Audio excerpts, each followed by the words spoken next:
آله وقاصد حقوقه ومنكر فضائله ومصائبه وحدثهم أجمعين. أما بعد فقد قال الله سبحانه تبارك وتعالى في محكم الكتاب الكريم وهو أصدق الصادقين وقوله الحق. بسم الله الرحمن الرحيم.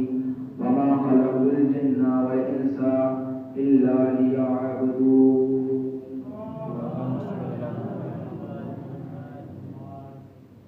محترم سامعین کرام، میں پھر سے جمعہ کے سامنے کھڑا ہوا ہوں عقائد مجلس کرنے کے لیے، کیونکہ ہمارے برادر عظیم مولانا حیدر صاحب کے اللہ کے موقع مرتبہ کے اس باہر گئے ہوئے ہیں، لہٰذا ان کی غیر موجودگی میں میں یہاں پہ اپنے حاضر ہوں اور میں بتا بہرحال یہ سب میں قبولیت ہوتا ہے.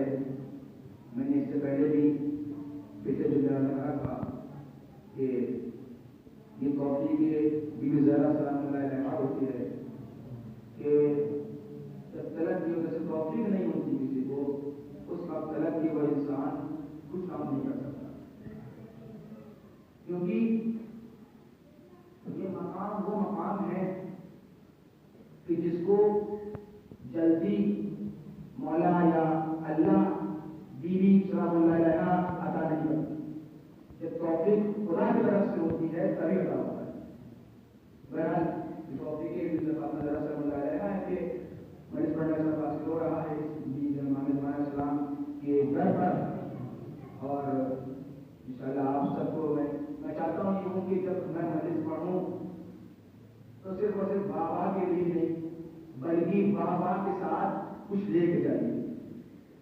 مجلس کا مقصد ہی یہی ہے. مجلس سے کہتے ہیں بھائی جہاں پر 5-6 لوگ جمع ہو جائے تو اس سے زیادہ جمع ہو جائے اور کچھ جو ہے ذکر ہونے لگے اس مجلس کہتے ہیں. مگر اب رسول اللہ کی یہاں حدیث دیکھیے آپ بھائی مجلس کسے کہتے ہیں؟ بھائی مجلس اسے کہتے ہیں کہ جہاں پر 5-6 لوگ موجود ہوں، ایک گروپ موجود ہو، وہ جگہ اور وہ ماحول جو مجلس بنایا جاتا ہے وہ چیز مجلس ہو جاتی ہے. بھائی آپ رسول اللہ کی حدیث کی طرف پڑھیے. رسول اللہ کیا کہہ رہے ہیں کہ اپنی مجلسوں کو زینت دو. فکر علی بن ابی طالب سے بھائی ہمارے رسول اللہ فرما رہے ہیں کہ جب تم لوگ ایک گروپ کے ساتھ بیٹھو تو فالتو باتیں مت کرو بلکہ ذکر علی کرو. محمد والے محمد کروا دو. جب ایسے بیٹھا کرو، گروپ کے ساتھ بیٹھا کرو، ایک مجمع میں بیٹھا کرو تو یہ فالتو مت بیٹھنا اور فالتو بیٹھے فالتو باتیں بلکہ اگر تم یہ چاہتے ہو تو وہ جو گروپ میں بیٹھے ہوئے ہیں وہ مجمع میں بیٹھے ہوئے ہیں، اب اگر اس مجمع میں ایک نور ساتھ ہو جائے یا ثواب مل جائے تو فکر نہیں کرو. یہ ہوتی مجلس. اور کیا کہ ہمارا اللہ کہہ رہے ہیں کوئی درم کی موضوع نہیں ہے، میں پسند کر رہا ہوں مجلس سے کہتے ہیں.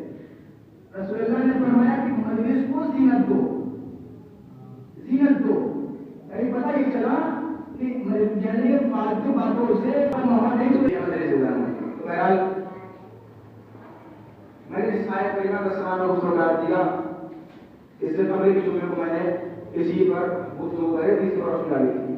وما خلقت الجن والانس الا ليعبدون. ہم نے خدا فرماتا ہے کہ ہم نے ہر جن اور انس کو اپنی عبادت کے لیے کر دیا.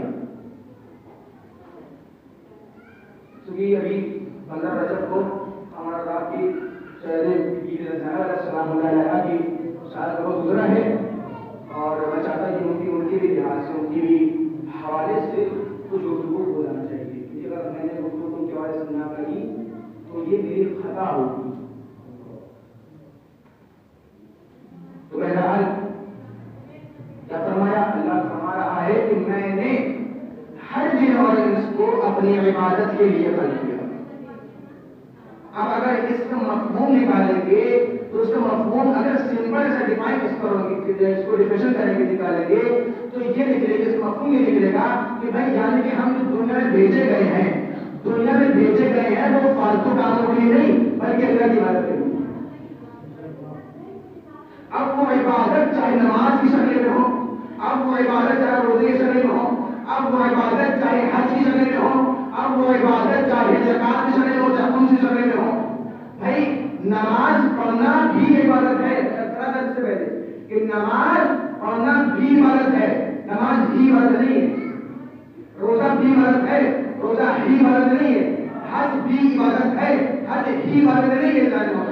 بھائی عبادت میں کیا ہو سکتا ہے؟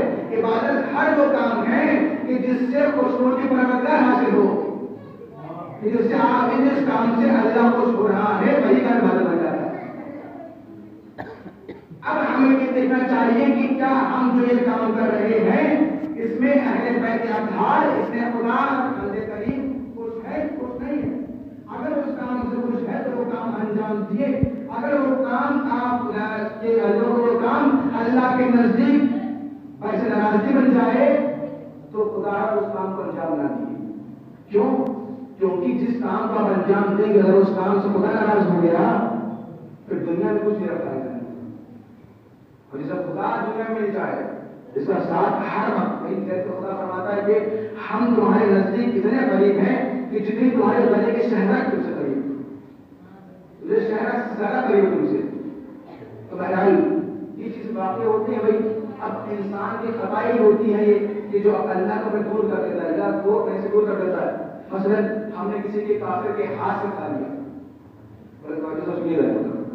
ہم نے کسی کافر کے ہاتھ سے کوئی لقمہ کھا لیا یا کافر کے ہاتھ سے بنا ہوا کوئی چیز کھا لی، جانتے ہیں میں کہ پڑھا تھا اور سنا بیٹا بہرحال نمبر لے کے مجھ سے پوچھ لیا، میں بتا دوں کہ کس کتاب میں لکھا ہوا ہے کہ جب کوئی انسان جب کوئی انسان کسی کافر کے ہاتھ کا، غیر مسلمان کے یعنی کافر کے ہندو کے ہاتھ کا کھا لیتا ہے تو اس سے اللہ کا 40 دن کا رابطہ ٹوٹ جاتا ہے. 40 دن کا رابطہ اس سے اللہ سے ٹوٹ جاتا ہے. اب میں مثال دوں تاکہ کے بعد واضح ہو جائے. بھائی ہمارے گھر میں مثلا ٹیلی ویژن چلتا ہے، ٹی وی چلتا ہے. وہ ٹی وی کس ذریعے سے آ رہا ہے؟ ذریعہ کیا ہے؟ بھائی کیبل کا تار جوڑا ہوا ہے، وہاں کنیکٹ ہے، تار کنیکٹ ہے، وہ کیبل کے لائن آ رہی ہے اور وہاں ٹی وی چل رہا ہے. اب اگر اس کیبل کی لائن کو، کیبل کی تار کو پیچھے کاٹ دیا جائے تو کیا گھر میں ٹی وی آئے گا؟ نہیں آئے گا. جب تک کہ اس کیبل کی تار کو دوبارہ جوڑا نہ جائے یا نیا تار نہ لگایا جائے اس وقت تک کہ ٹی وی گھر میں نہیں آئے گا یا لائن گھر میں نہیں آئے گی. بھائی جب اللہ سے کنیکشن ٹوٹ جائے گا تو آپ کس کے سامنے ہاتھ کریں گے؟ جب اللہ سے کنیکشن ٹوٹ ٹوٹ جائے گا تو آپ اسے کیسے چھوڑیں گے؟ جب اللہ سے رابطہ ٹوٹ گیا تو ہم سمجھ لیجیے پھر دنیا میں آپ کھانے لگے گا. کیوں؟ کیونکہ اللہ فرماتا ہے کہ ہم تمہارے شہر سے زیادہ قریب ہیں. اب جب اللہ ہم سے دور ہو جائے گا، مگر اللہ کا بڑا قریب ہے کہ وہ ہماری روزی میں کبھی بھی تنگی نہیں کرتا، وہ کھلاتا ہے اور وہی کھلاتا ہے. بھلے ہی آپ اس کی عبادت کریں گے چاہے نہ کریں گے، وہ بخشنے والا ہے، وہ دینے والا ہے. ایسی بات کو جہاں موسیٰ جب کوئی کے اوپر جا رہے تھے، اللہ سے باتیں لگتا ہے کلیم اللہ، اللہ سے کلام کرنے والا. فرعون کے زمانے میں کتنا بڑا ظالم بادشاہ تھا، اتنا بڑا ظالم بادشاہ فرعون گزرا مسلم دور میں. اتنا ظالم بادشاہ کہ وہ اپنے سامنے خدا کی تعریف یعنی کہ سن نہیں پاتا تھا. کہہ رہا تھا میں خدا، دعویٰ کرتا تھا کہ میں خدا ہی دعویٰ کرتا تھا، میں خدا ہوں، میں سب کو دیتا ہوں، میں چاہوں تو کسی کو موت دوں اور میں چاہوں کسی کو حیات دوں. بہرحال اس کا واقعہ دلیل ہے مگر میں پیش نہیں کروں گا، جو میں آگے پڑھ رہا ہوں اس پر فضل سنیے گا. موسیٰ کہ ہم نے کیا کہا کہ اگر کوئی انسان کوئی شخص اگر اللہ کی عبادت نہ کرے اس کے باوجود بھی خدا اس کو رزق دیتا ہے، کیونکہ وہی رزق دینے والا ہے. اور کہاں طرح کے رزق دیتا ہے اس پہ بھی واقعہ موجود ہے. سلیمان جب درگاہ پہنچے تھے تو جب وہ جو ہے مچھلی آئی تھی، مچھلی پیٹ جب کھانا دیا اور پتھر کے نیچے کیڑا جب نکلا تو اس کیڑے کے لیے بھی کھانا لگ رہا تھا. پتھر کے اندر جو موجود کیڑا ہوتا ہے، آپ سوچئے کہ کہاں تک اللہ سے پہنچاتا ہے. ہمیں اور آپ کو نہیں، یہ تو ظاہری ہے کہ اللہ سے پہنچا رہا ہے. وہ پانی کے تہ کے نیچے جا کر بھی، بلکہ ایک کیڑا تو تیر نہیں، بلکہ ایک پانی کے تہ میں ایک پتھر پڑا ہوا ہے، پتھر رکھا ہوا ہے، اس پتھر کے اندر ایک سیپ، اس سیپ کے اندر ایک کیڑا، اس کو پہنچا رہا. ہم تو آپ کی بات بہت دور کی بات ہے.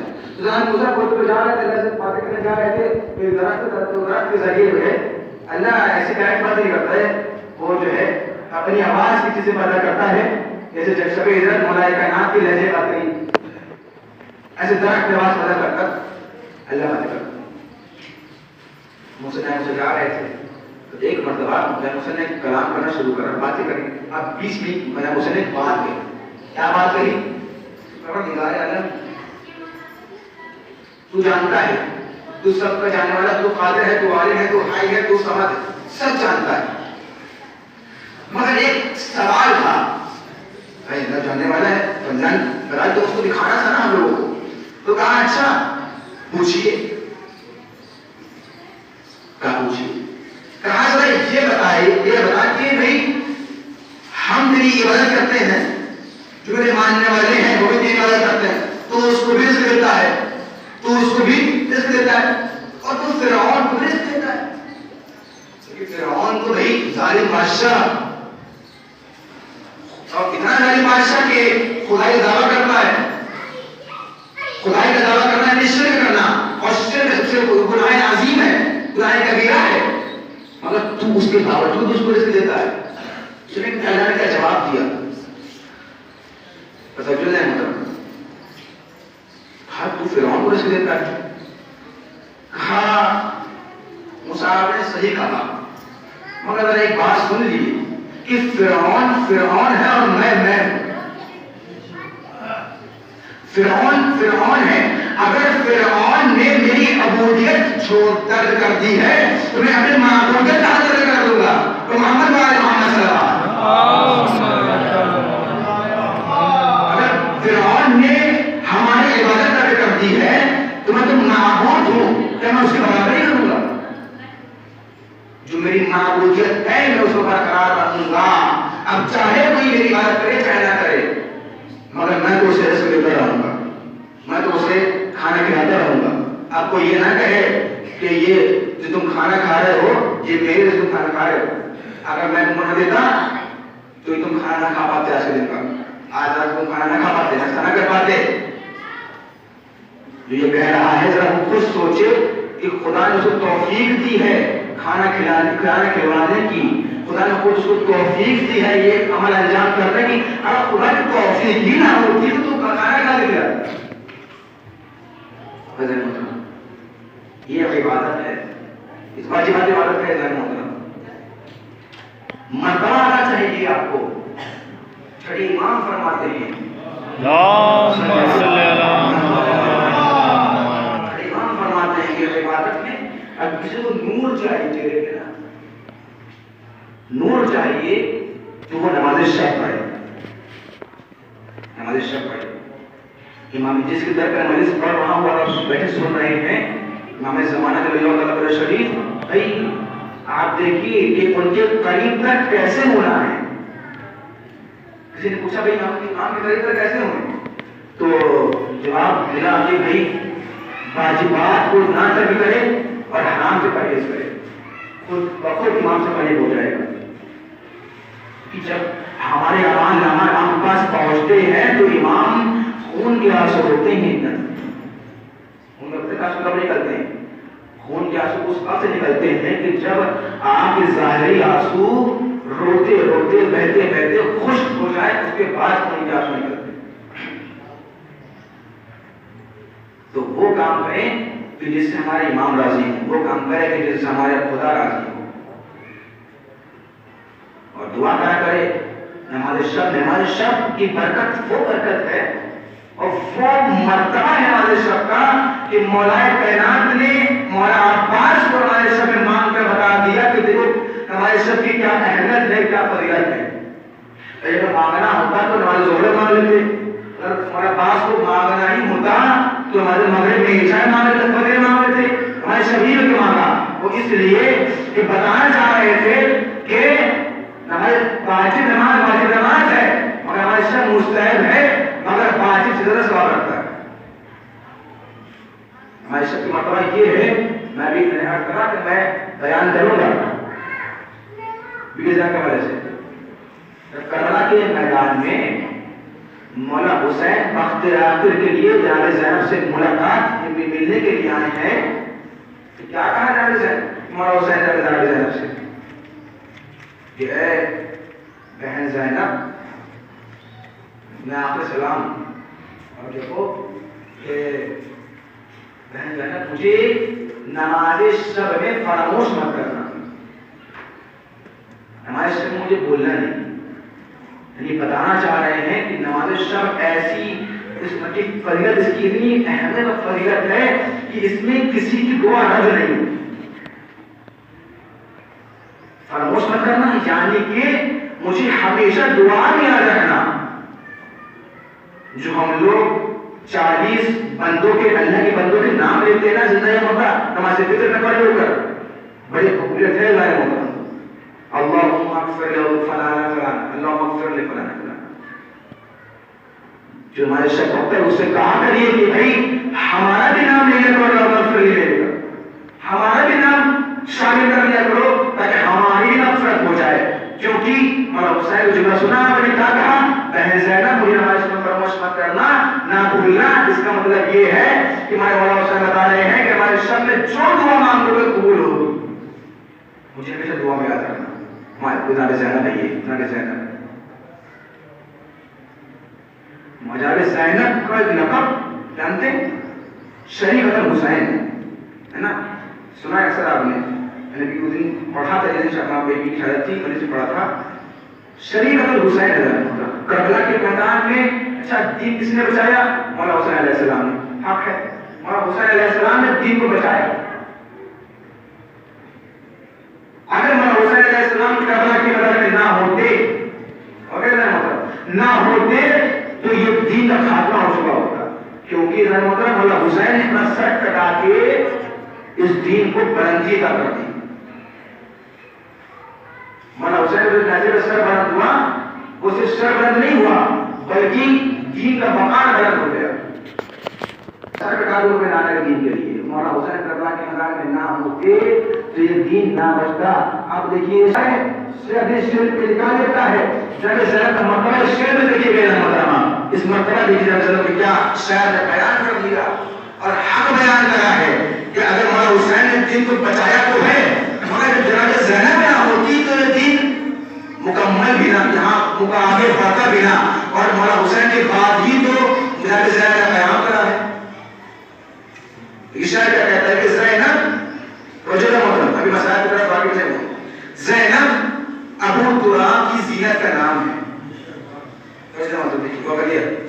زینب ابو تراب کی زینت کا نام ہے، زینب امامتوں کی امانت کا نام ہے، زینب امامتوں کی امانت کا نام ہے، اور زینب علی کے خون کی طہارت کا نام ہے، اور زینب حسینیت کی ضرورت کا نام ہے، زینب حسینیت کی ضرورت کا نام ہے، اور مانا کہ وجود شاہ میں پوری ہے کربلا، اگر زینب نہ ہوتی تو ادھوری ہے کربلا، اور محمد وآل محمد صلی اللہ علیہ وسلم، اگر زینب نہ ہوتی تو ادھوری ہے کربلا۔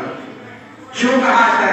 اس لیے کہ مولا حسین نے تو سر کٹا کر دین کو بچا لیا، مگر اس کے بعد جو سر بلند کرا مولا زینب نے قیام کے لیے، جو لوگ مجلس میں بیٹھے وہ پشت بیٹھے ہوئے ہیں، پہلی مجلس کس نے قائم کری؟ یزید دربار جناب زینب سلام تعالیٰ دعا کرا کریے کہ ہم اپنے اچھے دین اور مذہب میں پیدا ہوئے ہیں، کسی کو جلدی کا نہیں ہوگا، ہے نا؟ مگر لوگ کیا ہیں، وہ دین کے باتیں جب ہی سنتے ہیں، یہ آج کے دور ہمارا زمانہ بن گیا ہے، تو دین کی باتیں جب ہی سنتے ہیں، پھر اب دیکھتے یہ ہیں کہ اس دین کی بات کا ہمارا فائدہ ہو رہا کہ نہیں ہو رہا ہے، یہ دین کو بھول جاتے ہیں، مذہب کو بھول گئے۔ اگر اس کام میں بھائی اچھا، میں نے بھی بس کافی بات کرتا ہوں، میں ابھی فاطمہ درگاہ میں گیا تو وہاں ایک شادی کا کارڈ پڑا ہوا تھا، حقیقت بتا رہا ہے یہ گواہ بیٹھے ہوئے، تو شادی کے کارڈ پڑا ہوا، اس میں اتنا کیا لکھا ہوتا ہے کہ رسول اللہ وذ فیملی، رسول اللہ وذ فیملی۔ اچھا ٹھیک ہے، بلا لیا، جیسے امام کے دربار پڑا رہتا ہے اور شادی میں آئیے گا، ٹھیک ہے، امام کو بلائیے یا کارڈ دیے کوئی فرق نہیں پڑتا، مگر جب تک کہ آپ اپنی اس شادی میں، اس گھر میں، شادی کے ماحول میں اگر اسلام بھول جائیں گے تو امام رسول اللہ کوئی حاضر نہیں ہوگا، اہل بیت کار سے کوئی حاضر نہیں ہوگا۔ میں بتا رہا ہوں آپ کو، کیونکہ بھائی بلا تو لیا ہے آپ نے رسول اللہ وذ فیملی، جب وذ فیملی آ جائیں گے تو کیا ہو جائے محترم، مگر آئیں گے، ضرور آئیں گے، مگر جب اپنی شادی کو ویسے ہی نورانی کو کر دیں گے۔ اب آپ نے بلا تو لیا گا، آپ کو آپ یہاں آ جائیے گا، ہاں آ جائیے گا، بہت انتظام کرا آپ کے لیے، ٹھیک ہے، ہاں پتہ چلا کہ جب گھر کوئی، میں مثال دے رہا ہوں آپ کو، جب کوئی مومن ہے نا، جب کوئی مومن اس شادی میں پہنچا، میں امام کی بات نہیں کر رہا، صرف مومن کی بات کر رہا ہوں، دیکھیے پرہیزگار مومن، جب مومن کیا تھے سب باتیں آ گئی، جب مومن اس شادی میں پہنچا، مثال دے رہا ہوں آپ کو، جب مومن اس شادی میں پہنچا تو کیا دینا، میں اس شادی میں ڈھول رکھے ہوئے ہیں، اس شادی میں ڈھول کیسے بجا رہا ہے، گانے گائے جا رہے ہیں، اور کون ہے، شیعہ معصومین، 14 معصومین کے ماننے والے، اور بلایا رسول اللہ کی فیملی، ڈھول کیسے بجا رہا ہے، ہم سے مومن ہے، مثال دے رہا ہوں، فار ایگزامپل مومن گیا تو بھائی یہ کیا ہوا ہے، مجھے کارڈ دے کر آئے تھے کہ بھائی، اور باقاعدہ وہ مومن ہوگا جو وہاں شادی پہنچا ہوگا، حق مومن ہوگا، وہ جب پہنچتا ہے کبھی شادی بلایا ہے، ہم لوگ جانتے ہیں کہ ہم کیسے شخص ہیں، ہم مس گیدرنگ نہیں بیٹھتے ہیں، ہم نامحرم محرم درمیان نہیں بیٹھتے ہیں، جہاں پہ نامحرم محرم ایک ساتھ جمع ہو جائے تو شادی کیا، تو پھر دنیا کا لحاظ ہو گیا، دین کا لحاظ کہاں ہوا، مس گیدرنگ، وہاں ہمارے پاس اسٹیج سجا ہوا ہے، ڈی جے لگے ہوئے ہیں، اور وہاں گانے بجائے جا رہے ہیں، بلایا کس کو ہے، امام کو، مومن کو بلایا، ایک مومن کو بلایا، اب جب مومن پہنچا تو مومن نے کیا دیکھا، اس کی آنکھوں میں آنسو آ گئے، اس کی آنکھوں میں اشک جاری ہو گئے، اس نے بے ساختہ زبان پر بلائے گا کہ بھائی یہ شادی نہیں ہے، یہ شادی نہیں ہے جانے محترم، جو مجھے بلایا گیا ہے یہاں پر، یہ تماشا گیری ہو رہا ہے یہاں پر، تو اس مومن کو، اب جمعہ کہہ رہا ہوں کہ جب ایک مومن کو وہ شادی ناگوار گزر رہی ہے تو جسے بلایا ہے امیر المومن کو شادی کیسے پسند آئے گی، اس سوال کا جواب محمد وآل محمد، جب ایک مومن کو شادی پسند نہیں آئی تو امیر المومن کو کیا شادی پسند آ جائے گی،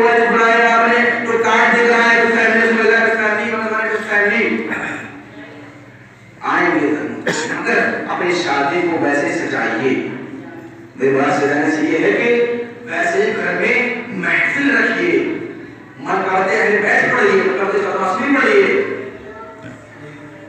اپنے گھر میں دعا قائم کریے۔ حضرات میں جذبہ جو ہوتا ہے وہ صرف اس لیے نہیں ہوتا ہے کہ ڈانس کرنے کے لیے ہوتا ہے، اگر اس طرح جگہ کو محفل تبدیل کر دیں گے وہ رشتہ کا سماپ بن جائے گا، یا اس شادی میں جو برات وہاں پہ گئی ہے اب گانے کے بجائے یہی اگر آپ محفل رکھ دیں گے یا مرکبات خواہ رکھ کے بجا دیں گے یا اہل بیت کا تذکرہ پڑھ دیں گے تو وہ شادی میں آپ کے امام بھی آئیں گے، رسول اللہ بھی آئیں گے، اور محمد علیہ محمد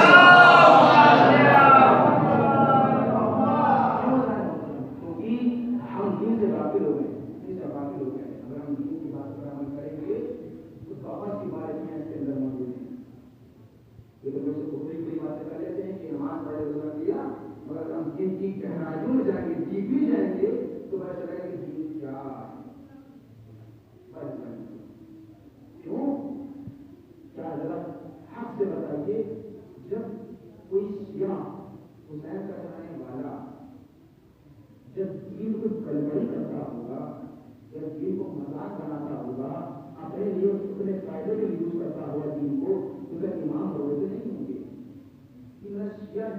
اور ہم نے اپنے سر لگا کے دین کو بچایا، ہمیں تماشا بنایا۔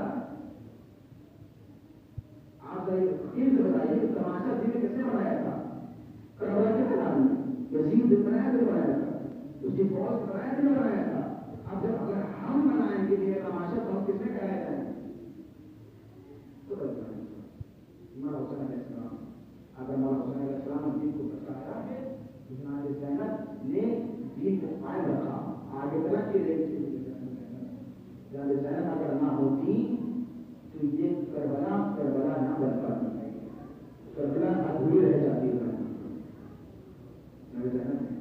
وہ جناب زینب جنہوں نے کربلا کی نہ جانے کیا دیکھا، کیا دیکھا تھا، کبھی جناب قاسم کا کامل نشہ دیکھا،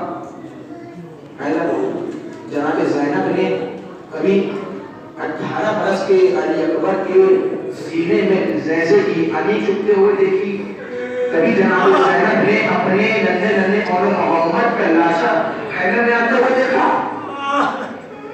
صرف یہی نہیں دیکھا بلکہ اپنے بھائی کے اوپر چلتا ہوا خنجر دیکھا، مولا عباس کا کرتا ہوا بازو دیکھا، علم کو لڑکاتا ہوا دیکھا، اور جب مولا عباس کا لاشا کہنا تو نہیں ہے، علم کہہ رہا ہے، جب بتائیے کہ جب مولا عباس وقت کے آخر ملنے کے لیے آئے ہوں گے تو جب زینب کے دل پر کیا گزر رہی ہوگی، کیا گزر رہی ہوگی، اور جب مولا عباس جب واپس نہ آئے ہوں گے، جب علم آیا ہوگا تو جب زینب کی دل پر اس سے زیادہ کیا گزر رہی ہوگی۔ جناب زینب نے یہ سب دیکھا، اس کے بعد صرف کربلا کا منظر نہیں دیکھا، بلکہ شام کے لیے کو بھی دیکھا۔ کیا دیکھا؟ ننھے بچے ہیں اور پھر خیمے جلائے جا رہے ہیں، اب ساری بیویاں ایک خیمے سے دوسرے خیمے، دوسرے خیمے سے تیسرے خیمے، تیسرے خیمے سے چوتھے خیمے سے محترم جناب زینب ایک وہاں پہ جو راوی لکھنے والا راوی نہیں رہا ہوتا ہے، وہ کہتا ہے کہ نہیں رہا ہوتا ہے، وہ کہتا ہے کہ میں تھوڑا خوب رہا دیکھ رہا تھا کہ جناب زینب ایک مرتبہ چوتھے خیمے میں جاتی ہے، ساری بیویوں کو باہر نکال کر لے آتی ہے، جب اشیاء خیمے میں داخل ہو رہے ہوتے ہیں جناب زینب چوتھے خیمے میں جاتی ہے، اور جانے کے بعد ایک مرتبہ کے راوی کہتا ہے، راوی کا جو میں بڑا دیکھ رہا تھا اس کا تھوڑا دکھائی نہیں دیا تو میں بڑا پاس پہنچا، اور پاس پہنچنے کے بعد میں کیا دیکھا کہ جناب زینب ایک مرتبہ چلتے ہوئے خیمے میں اندر داخل ہوئی، اور اندر داخل ہونے کے بعد اپنی پشت پر کسی کو لے کر آ رہی تھی۔ اب جب تھوڑا قریب پہنچا تو کیا دیکھا کہ اپنی پشت پر چوتھے امام کو لاتے ہوئے ایک مرتبہ خاک پلا کر رکھ دیا، خاک پلا کر رکھ دیا۔ اب ایک مرتبہ جناب زینب نے جب نواب دوڑتی ہوئی آئی اور